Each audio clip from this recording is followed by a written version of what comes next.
জালি কোমোৰা, কঁঠালগুটি আৰু এচেপা নেমুৰে এইখন থলুৱা ব্যঞ্জনৰ সোৱাদ আপোনালোকে বাৰু লৈছেনে? গাঁৱত বসবাস কৰা সকলোৱে কিন্তু এইখন জুতি এবাৰলৈ হ'লেও লৈছে। মাহঁতে আগতে পথাৰলৈ যাওঁতে ৰান্ধি থৈ যায়, দুপৰীয়া সাজৰ কাৰণে হৈ থাকে।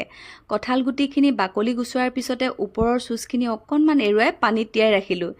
এতিয়া কোমোৰাটো মাজে মাজে কাটি লোৱাৰ পিছতে বাকলি গুচাই লৈ ধুই ল'ম। একেবাৰে মিহিকৈ কুটিম, তেতিয়া পটকৈ সিজিব।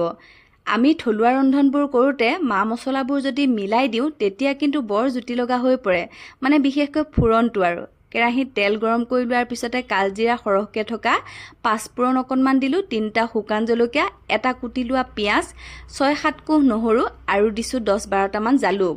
হালধি এচামুচ দিয়াৰ পিছতে ভাজি থাকিলোঁ।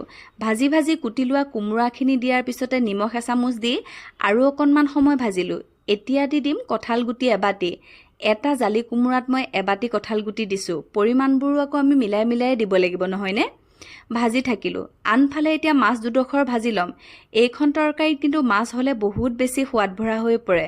দুডোখৰ মাছ ভাজি ল'লোঁ, ঢাকন মাৰি মাৰি সিজাই ল'লোঁ। কোমোৰাখিনি আধা সিজা হৈছেই, কিন্তু কঁঠালগুটি সিজোতে যে অকণমান সময় লাগিব। এতিয়া পানী এচলু এচলু দি দি ঢাকন মাৰি মাৰি সিজাই ল'ম। যে আধা সিজা হৈ আহিলে, এতিয়া আৰু এগিলাচমান পানী দি আৰু অকণমান সময় ঢাকন দিলোঁ।